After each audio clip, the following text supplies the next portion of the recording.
Hi, I'm Puck Lowe, a filmmaker, researcher, and writer. You're listening to The Next World, a podcast about building movements. Every month, we'll celebrate and be in conversation with the work being done by poor people's movements, especially in the US. We want to highlight organizing led by women, queer people, and people of color who are pushing forward new models of systemic change. This month, we're excited to host a podcast from one of our peers, the Next System podcast, published by the Next System Project. This episode features the podcast's host, Adam Simpson, discussing a wide range of policy proposals with his colleagues that aim to transform the economy from public ownership of banks to a national housing guarantee and beyond. This conversation offers a strong response to the neoliberal conception of, quote, wish list economics, end quote, that tell working people that they're asking for too much.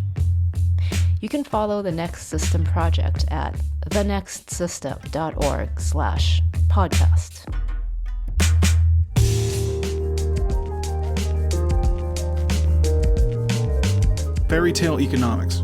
Radical. Extreme. The voters want real solutions, not impossible promises. Wish list economics. It's easy to see from the Democratic presidential primary that the party is currently trying to figure out what it stands for and what policies it represents. Ostensibly, the debate is about what kinds of policies that a candidate must champion or must forswear if they want to appear, quote, electable in a national presidential race. But more critically, this debate is about determining how far is too far and how much change political elites are willing to entertain. But the notion of wish list economics is one that has been lurking around in my brain since I first heard it deployed in order to discredit a transformative progressive agenda. It made me wonder what such a wish list might look like. So I began talking to some of my colleagues to see if they had a wish list. Turns out... Oh, yeah, I got a wish list. They responded pretty enthusiastically.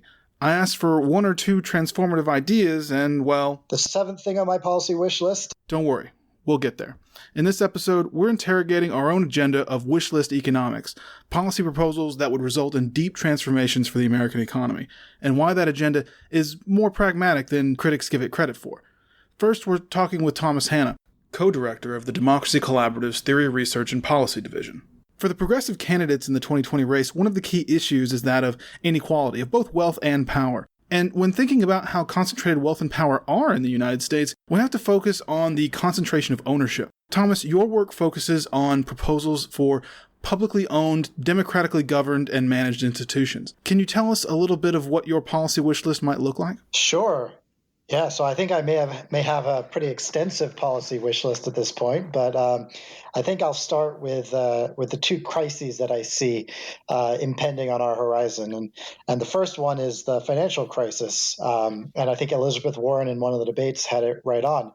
She warned that there is another financial crisis coming, and we're now 10 years on from the 2009 financial crisis, and historically, financial crises happen roughly every 10 years. So we're due for another financial crisis, and I think next time there is a financial crisis, we really don't have a plan for what to do when the large, still too big to fail financial institutions go crashing down again and come asking for a handout. So the first item on my policy wish list would be a plan for taking over and essentially nationalizing the big Wall Street banks next time there's a financial crisis and the next time they come with their hands out asking for bailout money from the government.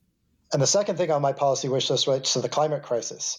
I think it's absolutely imperative to buy out and decommission the fossil fuel companies as soon as possible. A second aspect of this related to the climate crisis is supporting the municipalization of electric utilities. So taking electric utilities, for-profit electric utilities around the country into public ownership as a way of mitigating the climate crisis. A third on my policy wish list is getting rid of some of the state preemption laws on municipal broadband. So essentially what's been happening around the country in recent years is there's been a large-scale expansion of publicly owned municipal internet networks. And this is because the for-profit internet companies, the cable companies, they really just don't want to go into areas and provide affordable, high-speed internet in rural areas, poor areas, so on and so forth. So a lot of cities and communities have been setting up these publicly owned municipal broadband networks. However, the corporations have been going to the state level, to the state legislatures where they have a lot more influence, and getting preemption laws put in place to stop local communities from experimenting with municipal broadband or co-ops and things like that. So I think the federal government through the FCC needs to get rid of some of these preemption laws to allow for local experimentation in the internet sector. The fourth on my policy wish list is to really support the post office. What we've seen in the past decade or so is a very concerted corporate and Republican attack on the publicly owned post office. They're under a requirement to pre-fund their pension obligations. I think something like 75 years into the future, something that no other company or agency has that same obligation. It's a deliberate attempt to bankrupt the post office as a precursor to privatization. So I think supporting the post office is especially important. And part of supporting the post office may actually be expanding to postal banking as well. And there's been some legislation introduced in recent years, I think Sanders, Gillibrand, and others, to do postal banking. And postal banking is something that happens in many systems around the world. It essentially allows you to use the scope and the scale and the dispersion of the post office and all of its facilities to provide basic banking services to underbanked communities around the country. So it also provides a source of revenue that could help stabilize the post office in public ownership for the long term. The fifth thing on my policy wish list is outright banning water privatization in the United States. Water privatization was a big thing in the 1990s and early 2000s. It's been kind of reversed at the local level in recent years because it's been kind of a disaster. The sixth thing on my policy wish list is really enhanced scrutiny and oversight of public-private partnerships. These are the systems by which many local and state governments fund infrastructure nowadays. They get private corporations to come in and to basically build the infrastructure or to provide some sort of payment for the infrastructure in exchange for these very long-term leases. And it's very exploitative and it's very sort of bad for the long term. It's very short-term thinking in many places. And so I think there needs to be definitely enhanced scrutiny and oversight of these public-private partnerships, if not outright outlawing public-private partnerships in their current format. And this accompanies, I think, a massive reinvestment in public infrastructure that's needed in this country across all levels of government, from the federal government on down to the local level. The seventh thing on my policy wish list is a massive expansion of Amtrak, our publicly owned rail system, and the expansion especially the expansion of high-speed rail. I think this is extremely important in the context of the climate crisis, but also in terms of transportation policy more broadly. And the last thing I think for now, I'm sure I have many more on this list, but the last thing for now relates to healthcare. And the first part of that is I believe that there should be a national health service model in this country, maybe even beyond single payer. Maybe we need to go to an actual national health service model, a publicly owned model like in the UK. The second aspect in terms of healthcare is I think that we really need public ownership in the pharmaceutical sector. I mean, if you look at the most loathed and hated industries in the United States, health insurance companies and pharmaceutical companies are right there at the very bottom in terms of how Americans view them. And I think public production in the pharmaceutical sector, as well as a national health service model, can deliver improved service and improved health outcomes in the United States for lower costs. Okay, wow, that's you really came with the list today. I appreciate that. So I want to focus specifically on one aspect of the list, which has to do with democratically controlled financial institutions. What are the broader possibilities that come into play if some of those institutions are realized? Yeah, so I think people around the country, in every sector, activists on all sorts of different campaigns are beginning to realize, especially since the financial crisis 10 years ago, that getting control of capital and getting control of finance and democratizing that and putting that to the public interest is really, really crucial. If you don't have control of finance, our campaigns are going to be very limited in what they're able to accomplish. So I think if you had public ownership in the financial sector, you you can deploy that in many interesting ways and for a lot of different possibilities. For instance, for the climate crisis, you could set up essentially a green investment bank, a publicly owned investment bank that essentially is used to incentivize the development of renewable energy and energy retrofits and all the other things that are needed to rapidly transition our economy and our society away from fossil fuels and to renewable energy. Bernie Sanders has for years introduced legislation for a worker ownership bank or an employee ownership bank. So essentially a publicly owned bank that would be directly lending to and incentivizing the creation of democratically owned businesses, worker cooperatives, ESOPs, so on and so forth. I think in terms of public banking, generally, we need to work from sort of two different angles. On the one hand, we do need to worry about what happens during the next financial crisis and what to do with the large Wall Street banks. We need a plan for a public takeover of the Wall Street banks when there's a financial crisis from the top down. But we also need to look at what we can do to help public banking thrive from the bottom up, from the local level and the state level. So what policies can we put in place that will help public banking advocates and campaigns proliferate and thrive? And a lot of that's going on now in California. What they found in California was that they attempted in Los Angeles and elsewhere to set up local publicly owned banks, but they realized that they needed to change some state laws and they needed to go to the state legislature to enact some enabling legislation. So I think that we need to focus on that. We need to focus on the state laws to enable public banking, but we also need to focus on maybe some of the federal laws that might enable public banking as well. Now, Thomas, some political opponents and on really both sides of the aisle will deride ideas of public ownership and public banks as quote-unquote radical. In general, how do you feel about how ideas like this are derided and undermined as radical in the current discourse?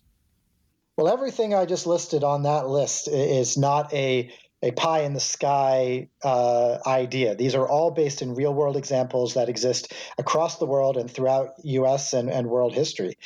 Public banks, for instance, we have the Bank of North Dakota, which just celebrated its 100-year anniversary just this past weekend here in the United States.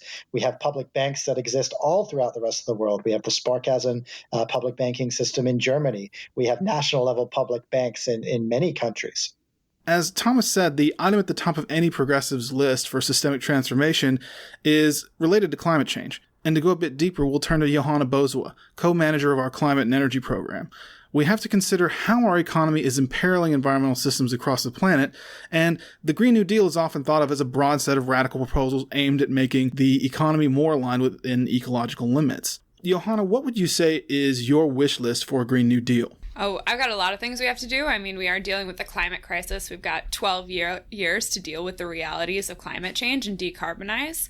And how do we do that in a way that's just is a really big question. So yeah, I got a wish list, and it first and foremost is eliminating fossil fuel extraction. And I think the way to do that is to nationalize the fossil fuel industry, which I think some people, some moderates may think of as a wish list agenda, but it's just the reality of where we are at this point in time in terms of being able to stop extraction and ensure that we have a just transition. We don't have what we have right now, where coal miners are literally having to block railways in order to ensure that they can get their pensions from these companies that are getting their nice little bailouts or big bailouts that government is funding. So I'd like that to go to the real workers and to people so that we can decarbonize. Another piece of my wish list is, we've got these fossil fuel extraction companies that are extracting so much coal, oil, and gas. I mean, according to Oil Change International, we're going to be seeing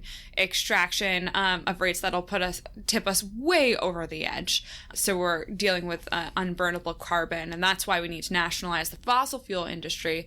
But there are other players and actors that are exploiting our communities right now and are seriously endangering folks. So, for instance, utilities stand as a huge impediment, and another part of my wish list is getting rid of investor-owned utilities that are exploiting folks. I mean, Jay Inslee just went to one of Michigan's most polluted zip codes called 48217, where you have, Marathon Oil, you have a huge amount of investor-owned utilities that are there and are, with coal, oil, and gas, that all that pollution is going and affecting low-income communities first, because that's what's cheapest and that's the way to do it from a corporate perspective.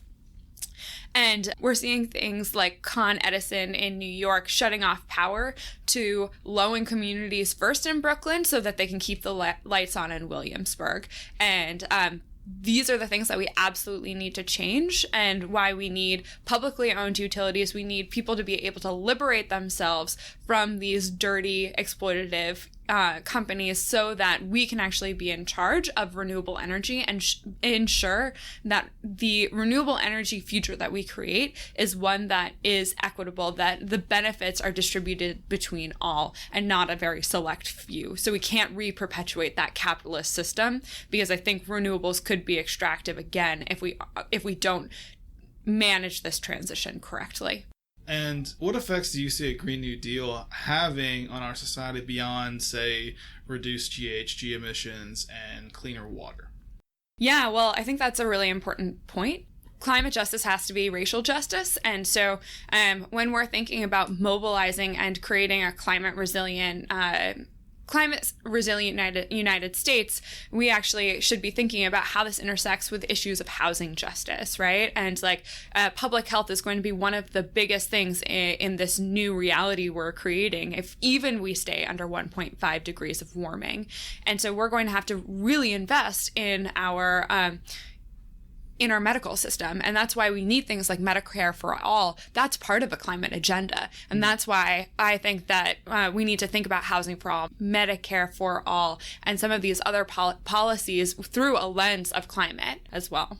Absolutely. And when you hear opponents of the Green New Deal say things like it's unpopular or it's unrealistic, what is your reaction to that kind of rhetoric around the Green New Deal, progressive agenda, kind of undermining it, saying it's not pragmatic? You know what I mean? What does that mean to you as someone who works on climate? Pragmatism when it comes to the climate means taking radical action. There is no less, because we won't have a planet to operate on. For me, it feels like if you're a moderate saying that, you have so much privilege that you think you can get through climate change and still be okay, because there are so many people who are going to be directly impacted and directly affected if we don't take radical action now with the time frame that we have to do this. When it comes to this moderate understanding of what we need to do for climate, I think actually Cory Booker said it relatively well last night. He said, no one gets a pat on the back for re-entering the climate accord. We're beyond that. The climate accord doesn't even get us to where we need to be, because no one's anteing up. And that's due to a lot of the United States inaction, actually, when it comes to the Paris Agreement. So we need to go beyond what we've done before. We need to realize the reality of what we're facing and how it's going to affect every other part, infrastructure, health, housing, all these different things. And it's going to cost us a whole heck of a lot more down the road if we don't deal with it now. And we can deal with it now by creating good jobs, attempting to eliminate joblessness by things like a jobs guarantee and, lifting the boat for parties and providing union jobs. So, Joe Biden also said last night that he was going to increase wind energy by 2 times what we've got in the United States right now. That is crazy low. Mm-hmm. We barely have any wind in the United States already, and that's actually unpopular. That only by 2 times, that'll be unpopular. Everyone's talking about the Midwest right now. Farmers are relying upon wind power as a new asset for them to own and be able to generate income off of when we're dealing with, things like droughts that are knocking out their entire crop. So we can't deal with just 2 times. We need to be thinking in much bigger magnitudes, and folks are behind that not only on the coast, but in the Midwest. Another item firmly on the progressive agenda in a way that maybe it hasn't been for a long time is one centered around racial justice, the political effort to achieve reparations for slavery in the United States. For this piece, I wanted to talk to Ronnie Galvin, the Democracy Collaborative's new vice president for racial equity and the democratic economy. As a number of presidential candidates have discussed the question of reparations, including Kamala Harris, Marianne Williamson, Cory Booker, Elizabeth Warren, well, suffice it to say there are a lot of presidential candidates, and many have signaled interest in reparations to one degree or another. This is in addition to Texas Representative Sheila Jackson Lee's proposal to establish a commission to investigate the possibility of reparations for slavery, a proposal that's getting a lot of attention and support. Ronnie, given your new role looking specifically at racial equity, can you tell us about TDC's current work in this area and why you think a reparations program is so important for doing the work of transforming our economy? So thanks for that question, Adam. You know, a lot of what I think will be the vision and the work that the Democracy Collaborative does around this issue of reparations will come primarily from the groups who have been doing this work for a long time, and some new groups who are bringing much needed energy to this conversation opportunity around reparations. And so just in the last couple of weeks, we've engaged folks with the National African American Reparations Commission, Ron Daniels, Dr. Iva Carruthers of the Samuel DeWitt Proctor Conference, political economist Julian Malveaux, who are all on that commission and who recently were testifying on the Hill about the reparations study that has been in the media. And then there are other groups, you know, Sir Hilary Beckles out of the Caribbean and his work. And most recently, we have a lot of work and rapport building to build with the folks from the Movement for Black Lives, who just recently launched, you know, their perspective on the reparation issue. So a lot of that, I think, a lot of our vision will be derived from that work and the lived experiences of Black people, Indigenous people, and other people of color. Frankly, to answer your question very directly, TDC really, you know, continues to do the work from various quarters to build the democratic economy here in the United States and around the world more and more. And I don't think that we can do that unless not just reparations, but the process of reparative justice is at the center of that enterprise. And so my vision is to bring reparations to the center of our work to build the democratic economy. I don't think we can get there otherwise.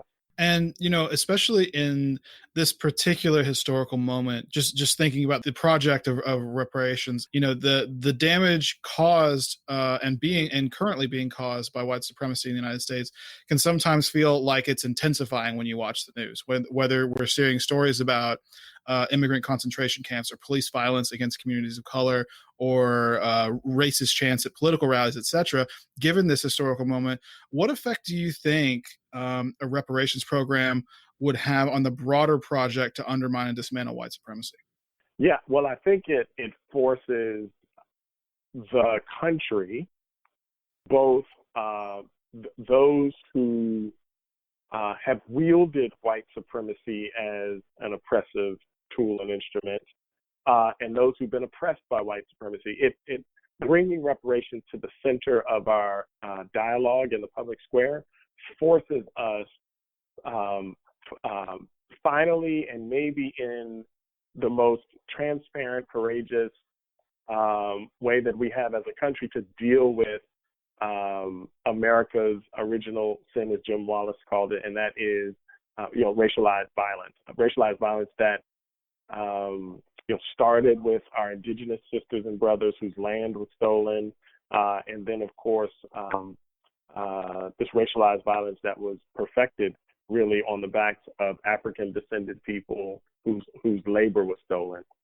And so I'm excited about that prospect because I don't believe that this country can really ever, and our capacity at the Democracy Collaborative with others who are trying to do this work, I don't believe that it could ever happen. And this country could really reach its fullest potential unless we have, as Randall Robinson said, a full reckoning of the systemic, racialized, generational, political and economic violence that's been exacted on Black, Indigenous people, and now other people of color. And so I think it has to be at the center, and pushing it to the center, I think, invites us to the opportunity to be honest and to really paint a vision and a pathway to get there that allows us to heal in a way that we need to heal as a country, that pushes us toward what real equitable solutions look like inside of the political economy. And then, of course, as I said, moves us toward a future where we can all thrive. So a key kind of tension in the current Democratic primary seems to be between two wings of the party. One that believes that solutions like this are impractical or unpopular. What is your reaction to the kinds of statements that refer to the political realities and pragmatism in order to kind of tamp down solutions like those that we talk about here at the Democracy Collaborative? Yeah, I think that when we hear, how much is that going to cost, who's going to pay for it, how you decide who gets reparations, frankly, as I'm talking to my colleague on the ground who've been doing this work much longer, those are stall tactics, and frankly, they're the kinds of subterfuge, if you will, to kind of muddy the waters and to, really keep all of us from finally reckoning with the truth of this country's history, how it was founded, stolen, and how issues of racial inequity and violence continue to play out today. So I frankly think it's a stall tactic because, nobody, maybe these same questions were around when we decided we wanted to go to the moon, but we figured out how to go to the moon, right? And so, I think these are stall tactics, and primarily led by the folks who want to maintain the status quo. And so, what I'm sensing is that there is a level of it's almost as if, Adam, we as a country we've tried almost everything, right, to achieve what they call equality, right? And even my ancestors, African descended ancestors, who've been fighting through the generations, we're fighting for equality with our sisters and brothers, particularly our white sisters and brothers who set this American democratic experiment into motion. And I think people have given up on equality. I certainly have. And, I'm reminded of Fannie Lou Hamer. When they asked her, they said, well, do you want equality with the white man? And Fannie Lou Hamer said, why would I shoot so low? Right? Why do I want equality with the white man when there's something greater for me and all of us that's beyond what the white man has right now? And so I think more and more people are exploring that opportunity, dreaming about that opportunity, aspiring to that opportunity, and aren't settling for the standards that are before us. And I think reparations, racial equity, and racial justice and things of the like expand the possibilities in our imagination in the process of getting there. And of course, there are few bigger points of debate in the Democratic field than the one that takes place around healthcare. Under our current system, the main priority seems to be to enable corporate entities to extract as much profits as they can from sick working-class Americans. I asked Dana Brown, the other co-director of TDC's Theory, Research, and Policy Division, to find out about a transformative approach to healthcare. Dana, can you tell us a bit about the policy you've been researching? Sure, thanks. And actually, more than a single policy, what I've been working on is trying to analyze the potential for and possible design of a full supply chain public option in pharmaceuticals for the United States. And actually, to me, one of the most intriguing and exciting things about the model we've developed based on this research, and which we'll lay out fully in an upcoming paper, the thing is that it doesn't actually require a lot of new policy at the federal level. There is one specific federal level policy intervention that I'll explain in a moment. But first, I really want to underline that what we found is there's actually a lot of potential for democratic, publicly owned pharmaceutical companies at other jurisdictional levels, so state, regional, or even municipal levels. There's potential for them to make a fairly immediate and positive impact to help transform the whole sector. The one policy change at the federal level that we suggest based on this research would be the creation of what we call a full cycle public research and development lab for pharmaceuticals, something likely to be housed at the National Institutes of Health. So that the National Institutes of Health already fund about 75% of the basic research that underpins the whole modern pharmaceutical industry. And they even do sometimes do phase 2 and 3 clinical trials, that late stage research and development. So they're kind of almost all the way there. And the idea about doing full cycle public owned R&D is that it can really help assure that the end products, right, innovative pharmaceuticals and the associated intellectual property that comes with them, that those end products can be kept in the public domain and used in the public interest. So public control over this critical part of this pharmaceutical supply chain can also help assure that future R&D is directed towards the most pressing public health needs rather than the development of the most lucrative drugs. So that's the one place that I think there's a real opportunity for a federal level intervention. And then secondly, I'd just say there is some existing policy that could probably be used better to help assure better economic and health outcomes in this sector. So, for instance, antitrust action might be needed in certain portions of this sector that have become really highly concentrated, especially where we've got a single corporate entity trying to play the role of an insurer, a pharmacy benefit manager, a retail pharmaceutical, and sort of obscuring the flow of money in that system, but also potentially engaging in anti-competitive behavior. There's also, the possibility of using existing tools that we have at the federal level for something called compulsory licensing, which is basically breaking a patent exclusivity in the public interest and saying, hey, for instance, this wonderful drug that helps combat hepatitis C or HIV/AIDS is really needed for public health reasons, but one company has an exclusive license on it and is charging more than our people can afford. So we're going to give other companies access to that license and say, you can produce it too. And now we've got competition and we can drive down price. So I do just want to underline that there are existing policies that can and should be wielded in this sector and can help produce better outcomes. But what we're looking at in terms of publicly owned pharmaceuticals is really complementary, but also not dependent on any other policies at the federal level. Excellent. So, why and how would a publicly owned pharmaceutical industry lead to better health outcomes, better public health outcomes in your mind? Yeah, that's a great question. And I think it really starts with the fact that public ownership is more flexible than private ownership. And therefore, it can be the vehicle for the designs we need to really assure superior outcomes. And so briefly, democratic public ownership in the pharmaceutical sector would change the incentives in the system, right? And that's really important. So, for instance, we're kind of removing the need to continually increase quarterly earnings for shareholders. We could also imagine that publicly owned companies in this sector would most likely have far reduced CEO pay as compared to the astronomical salaries and benefits commanded by big pharma execs. Furthermore, big pharma tends to shell out a lot more money on marketing and advertising than it does on research and development. And publicly companies just wouldn't have the incentives to do that, particularly if they're producing drugs for a domestic consumption. If they're producing drugs that our own health system and our public health system buys, they're not going to need the same kind of investments in advertising by any means. And if they're producing lower cost drugs, they're going to be naturally included in the formularies of a bunch of insurance companies.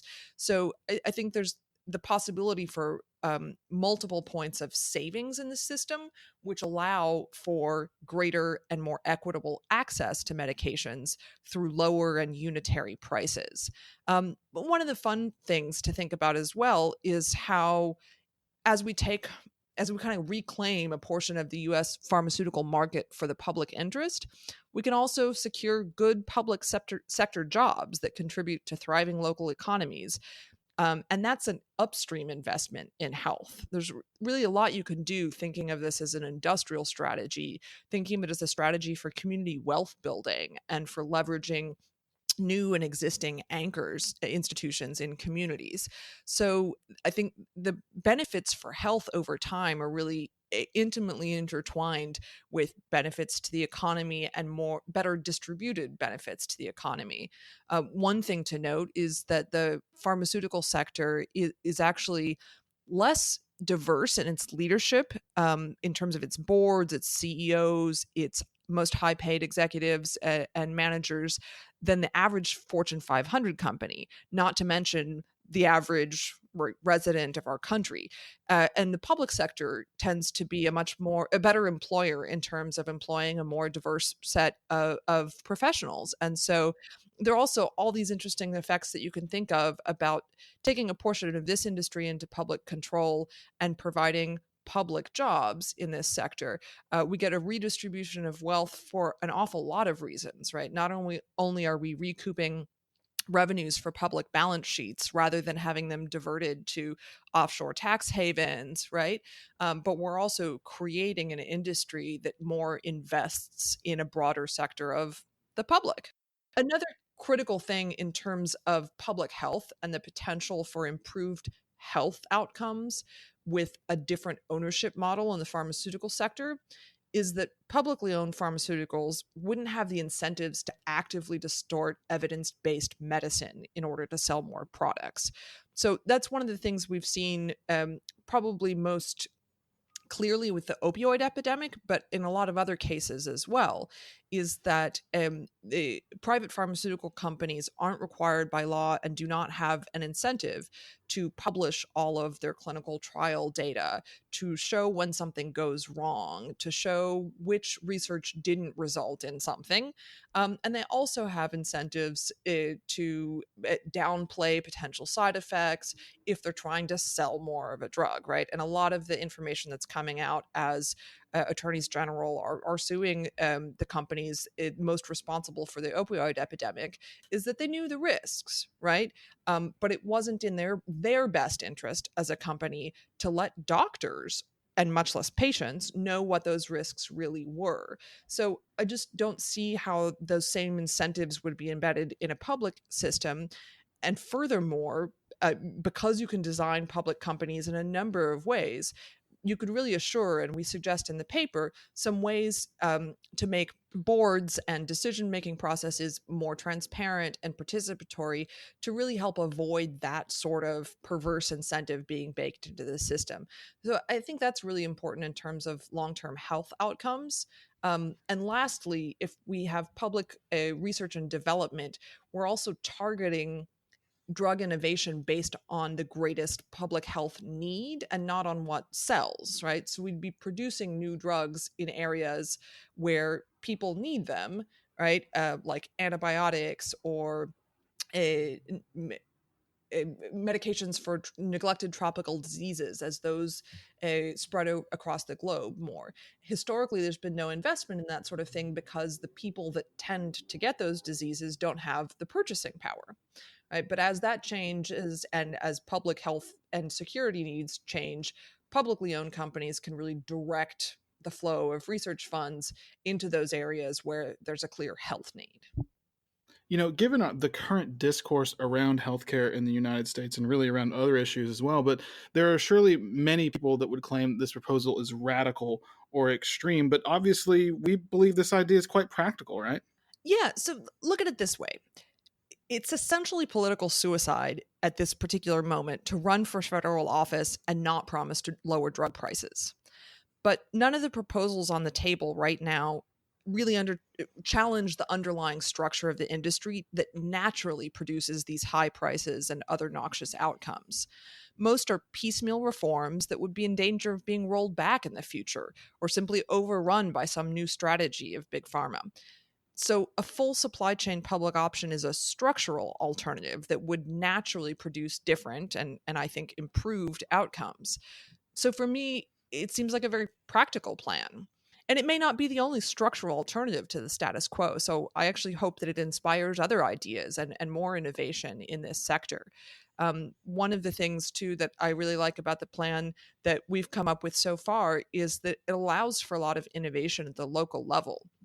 We really propose an ecosystem of publicly owned pharmaceutical companies at different levels. And therefore, because of the rights of states and municipalities and the ability to innovate at that local level, all sorts of things are possible. And I think as soon as we have one or two institutions that disrupt this market a bit, it opens up a lot more possibilities for the future. Of course, though, there are a lot of political issues that perhaps are so radical that they haven't really been broached yet at the presidential debates.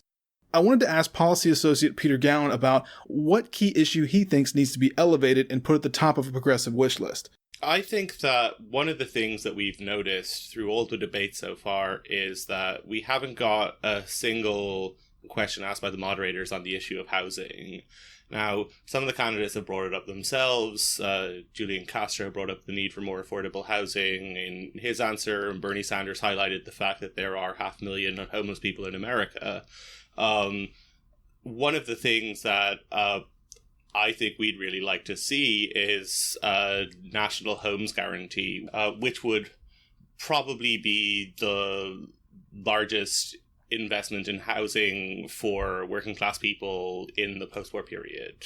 That would involve constructing 12 million new units of social housing, putting $30 billion a year for 5 years into repairing our existing public housing, which has some disgraceful conditions. Can we parse out just briefly between social housing, public housing, affordable housing? So they can all get a little bit confusing. When I'm talking about social housing, I'm basically talking about housing which is permanently off the private market. That doesn't necessarily all have to be owned by governments, but I think that a lot of it probably would be municipally government owned, with significant control by tenants over their living conditions, over the property management, and like with a strong right to form tenant unions within themselves. But it doesn't always have to be municipalities. It can also be limited equity cooperatives. It can be community land trusts that own that have covenants on housing so that people can own a property, but they can't make a gigantic profit off it, which sort of keeps it permanently affordable to people even when they sell on. So there's a range of different models. Non-profits can own social housing, although we definitely want to see strong restrictions on making sure that these things aren't becoming sort of a cash cow for a few executives or developers that are trying to profit off a nonprofit.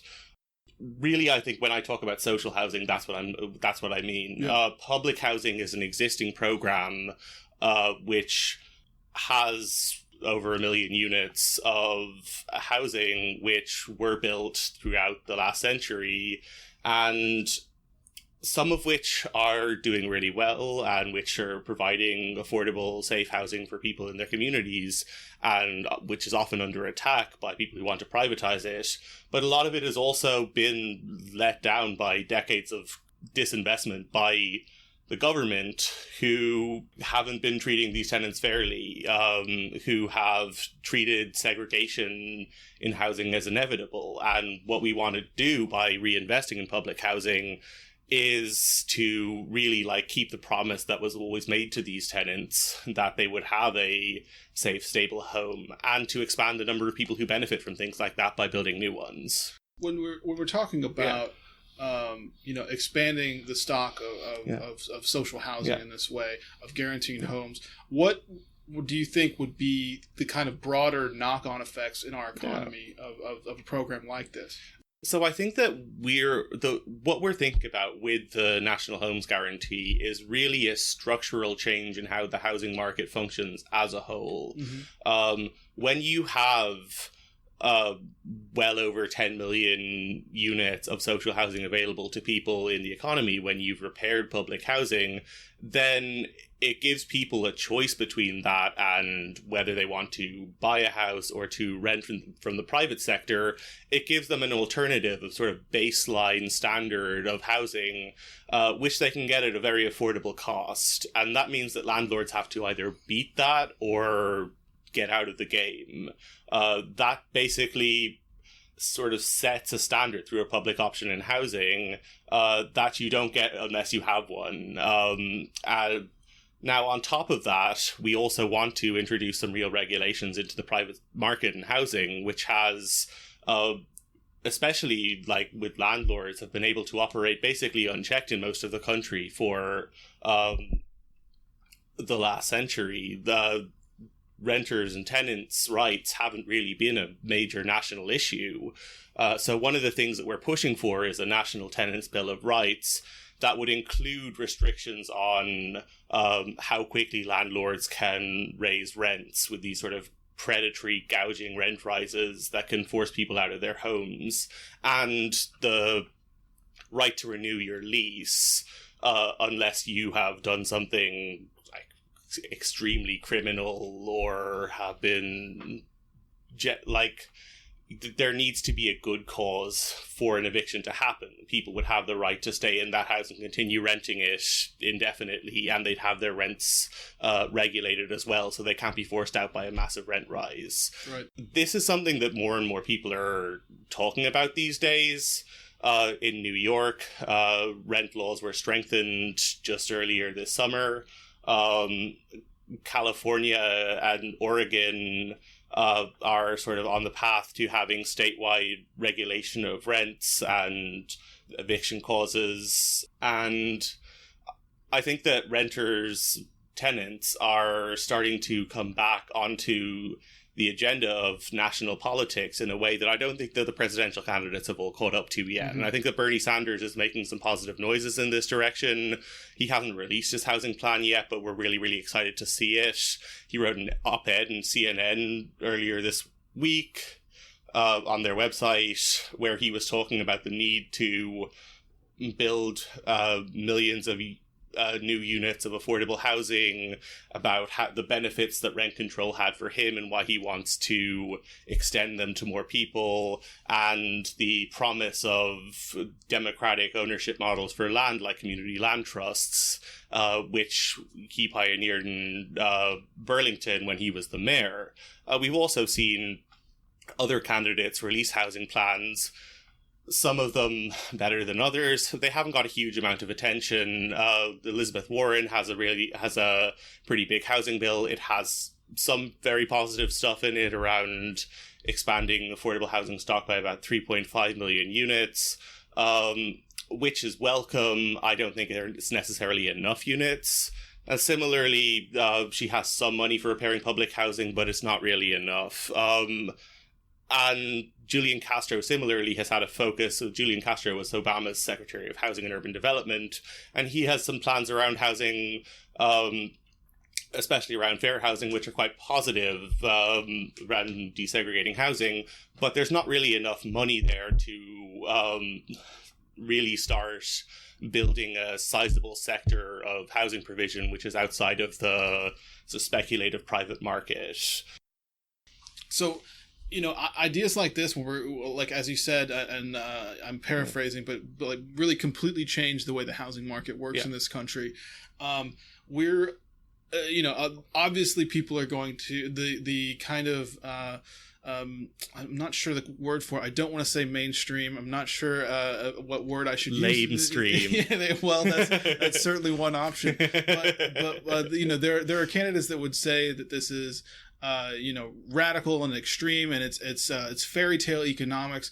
What would be your response when met with this notion that transforming the housing market, for instance, or even other policies as well, is a bridge too far? It's not practical. Yeah, so the real fairy tale is people who think that this sort of casino of mortgage-driven, like borrowing-driven growth in our economy, that people can all buy homes and the homes will always triple in price over a few decades, and that everyone's gonna get massive money out of this casino. Like that's the real fairy tale. There's a real divide in the objectives that you can have with housing policy. Either you can think of homes as a wealth building strategy for individuals, where you buy a house and you sort of expect it to be an investment asset, which when you're in retirement is going to pay back a huge amount of money to you. But then the question comes, when you're retiring, that means that housing is now 3 times as expensive for your kids and grandkids when they want to get a home for themselves. So we have this housing policy which is designed to accomplish objectives which are hurting people. And now it's great for people who manage to get that return on their housing, but it means that the situation is continually getting worse, and you're seeing rents go higher and higher and higher, home prices go higher and higher and higher, and that means that people need to borrow a lot more money to get housing, and then some of them aren't able to pay it back, and if a lot of them aren't able to pay it back all at once, then you see something like what happened in 2008, 2009. So I think that this speculative growth in the housing market is the real fairy tale. Now, the realistic answer to this is to start treating homes like what we want them to be, which is not as speculative commodities, but as places to live in, so, like a basic piece of infrastructure and social services which everyone should have a right to, and which everyone should be able to live in. And like at a time when we're facing catastrophic climate change and the way that we're living with this sort of suburban sprawl of individually owned single-family houses stretching out miles and miles from the places where people work, and then they all have to drive in. It's not a good way to like organize how people are living in society. So I think that when we're talking about a Green New Deal, when we're talking about like our wish list for what America's economy, what our system should look like in the next century, we really need to start talking about housing provided for people on the basis that it is a place to live, not a place to make money, and that it is built sustainably with green buildings, zero carbon appliances, and close proximity to public transit, which can keep down carbon emissions and generally create a more safe, stable, and sustainable society. Of course, for people that are trying to upend systemic injustices, to reverse systemic inequalities, every idea is going to be called radical and extreme.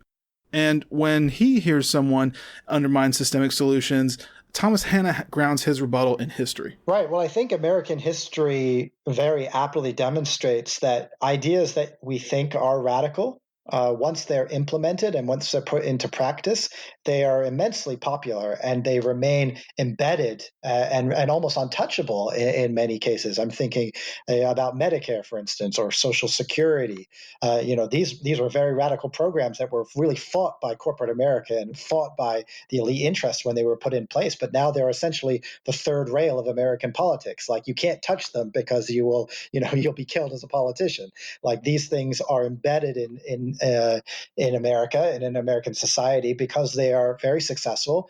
They're very popular. The same is true for things like the Bank of North Dakota and the North Dakota Mill. I mean, in the early 20th century, when these institutions were put in place by very radical socialists and populists, they were immediately attacked by Wall Street, and they were immediately attacked by Republicans and or conservatives at that point, and elite interests. But even though the political movement passed, and these institutions remained, they've remained for 100 years in some cases. But what about electability? Might systemic transformation turn working class people off? Peter Gowan has some thoughts on that. People talk a huge amount about why it's impractical to make big structural changes in our economy, but what's really impractical and what's really unrealistic is the idea that as a society we can go on with these obscene levels of inequality. We can continue pumping carbon into the atmosphere. We can continue having this speculative, borrowing-driven growth in our economy and never pay any price for it. We need to get back to talking about like providing social services to people outside the realm of the market in a way that is sustainable in the long term. And I think that people believe in that stuff. When you poll people about whether they'd like for there to be more green social housing, they say that they support it. When you poll people about whether they want to have Medicare for all, they say they want it. People, I think, are a lot more progressive than pundits give them credit for. And I think that an agenda of like democratizing our economy and putting it on a more sustainable footing could really win elections. And I just think that we need more courage, honestly, from our politicians. We need people to stop listening to the voice in their head that says that Ronald Reagan is going to come and say that government is the problem and that they're going to be out of office for a decade. I think that we're well past that. I think that people have realized that trickle-down economics has failed and that we need something new. And I think that something new needs to be something which is quite radical if we're going to actually face up to the challenges of climate and inequality that we faced in this century. And with that, that'll be all for us this time on the Next System podcast. For transcripts of all our episodes and for more information about systemic transformation, be sure to check us out at www.thenextsystem.org. This is your host, Adam Simpson, signing off.